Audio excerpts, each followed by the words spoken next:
Hi, I'm Stuart. Welcome to my YouTube channel, or welcome back. Thanks for viewing my video. This video again, my reading wrap up for the week of April 27th through May 5th. I completed 2 books this week, so I'll talk briefly about those 2 books. I read parts of 3 books, so I'll talk briefly about those 3 books. I'll talk about a couple of Woobles I'm working on. I'll talk about a video game I'm playing. I'll talk about reading plans I have for the near future, and probably some other things going on in my life too. I started and completed My Salary by Sally Rooney. I did a separate video to review this, so you can look at that video if you're interested, but I did quite enjoy this book. My main proviso would just be it's quite expensive because it's a little book. It's 33 pages long, a short story. And with taxes and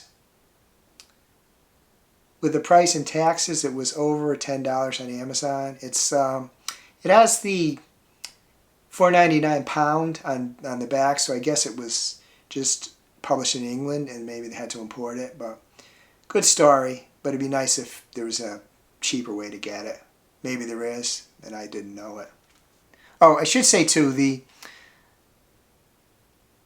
My Salary was the April read for Tia Chu's book club, monitored by Tia Chu at Tia Chu on here. I completed The Adventures of Huckleberry Finn by Mark Twain. This was the April read for On With the Bam book club, monitored by MJ, Read This Life at M-J on here. I did a separate video for this.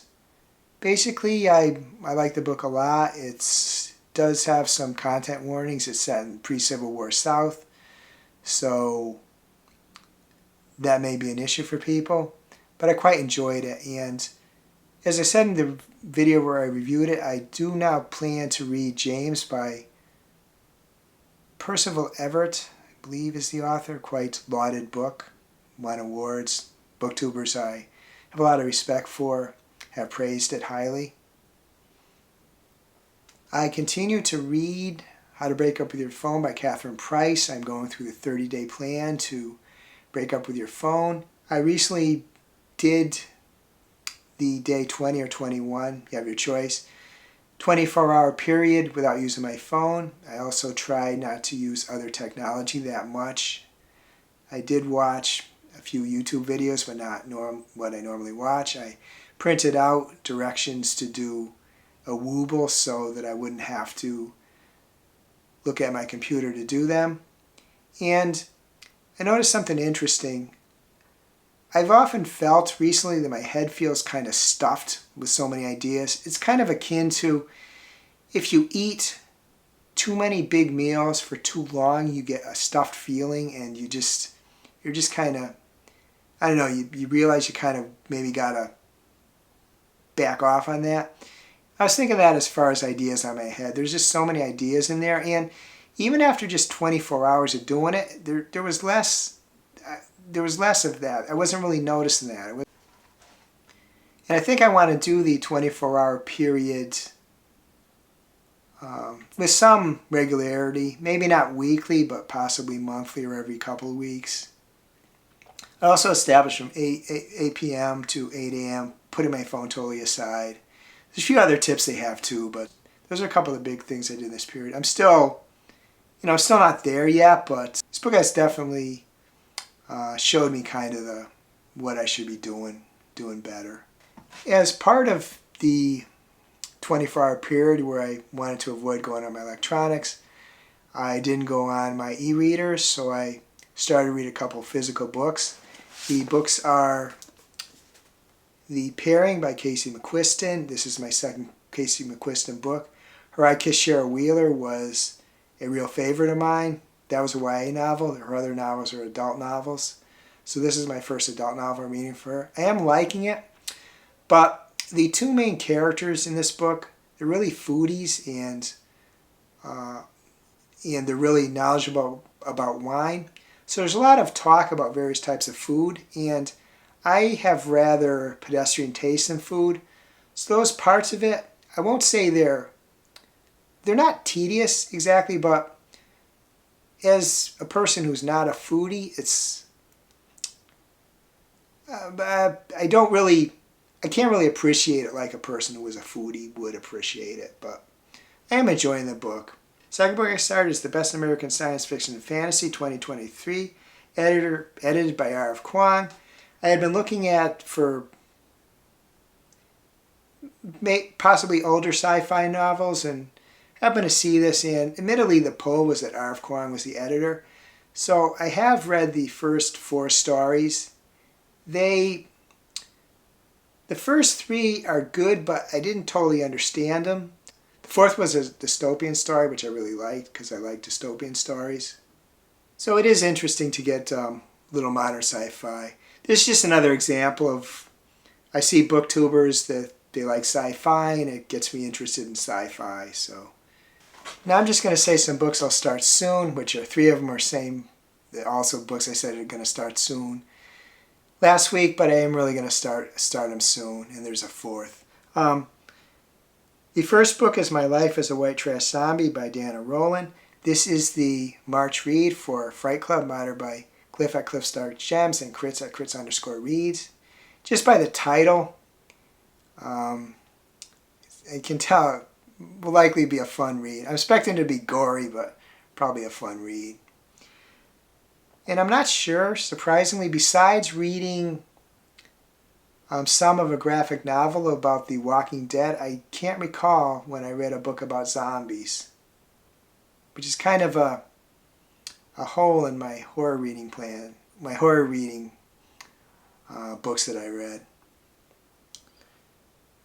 The second book I'm going to start soon is Great Big Beautiful Life by Emily Henry. This is the May read for Booked and Busy, moderate by Jamie at Jamie Falk on here. If you watch a lot of my videos, you see that I really liked Emily Henry's Funny Story and Happy Place, and this will be my 3rd Emily Henry book, so I'm looking forward to it. The 3rd book is Ascenter by Aisha Manazir Sagiki. This is the May-June read for The Cozy Club, moderate by Stephanie Bookish at Stephanie Bookish on here. I don't really know anything at all about this book, so I'm going in totally blind. I don't really know anything about My Life as a White Trash Zombie either. It's just by the title and the cover of the book you can kind of tell a little more. I can't really tell anything from the cover or the center. And the 4th book, which I didn't know last week because it was announced after, is Frankenstein by Mary Shelley. It is the May read for I'm with a Band, moderate by MJ. I, not too long ago, read Frankenstein. It was the 1812 original version. This one may be different. I think it's a Project Gutenberg book as The Adventures of Huckleberry Finn was, because it's offered free on Amazon. It's offered free on Fable. I don't normally reread books, but I will do it for book clubs if it's not a real recent read that I previously read it, and if it's a book that I at least liked a reasonable amount. I have to admit I never necessarily realized Frankenstein was a banned book, but maybe if I'll look up why, I'm not really sure. Didn't complete any Woobles this week, but there is a couple I worked on, and one of them is Batman. I'm finished with the body of Batman. I did create the arms for Batman. I just have to sew them on. That's the next step. And there's more steps too, but that's the next step.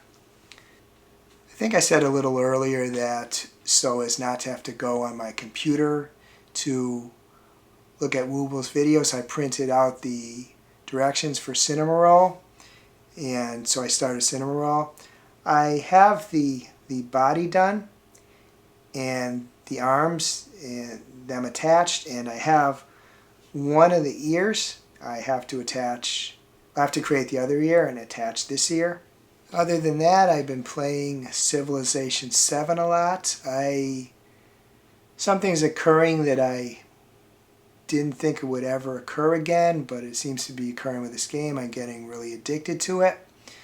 On the one hand, that's good because that means I'm enjoying it, but on the other hand, it's one of those things that I'm having trouble putting aside.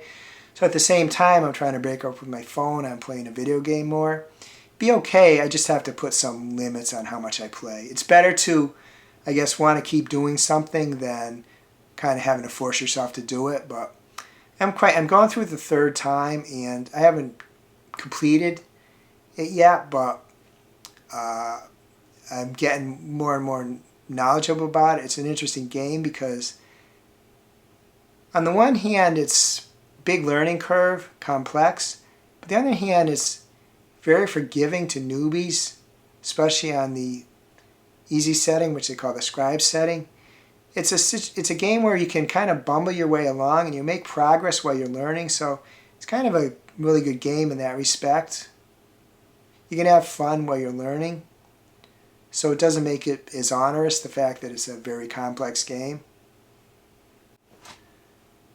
Other than that, the same stuff I typically do in a week. Walk a couple times at the local mall, go to eat a few times. It's getting a little warmer here. I'm not crazy about warm weather, but it's still at a point where it's pretty nice. The nights are still pretty cool. Do have the air conditioner going off some, but it's pretty nice here. We have had some rain, but it's pretty nice. Be interested to know how your reading week went. If you had a good week, any books you might want to recommend. If so, please add a comment and let me know. I hope you have a wonderful reading week. I hope you have a wonderful week in general. If you enjoyed this video, please give it a like, please subscribe, please hit the bell to get notified when I upload future videos.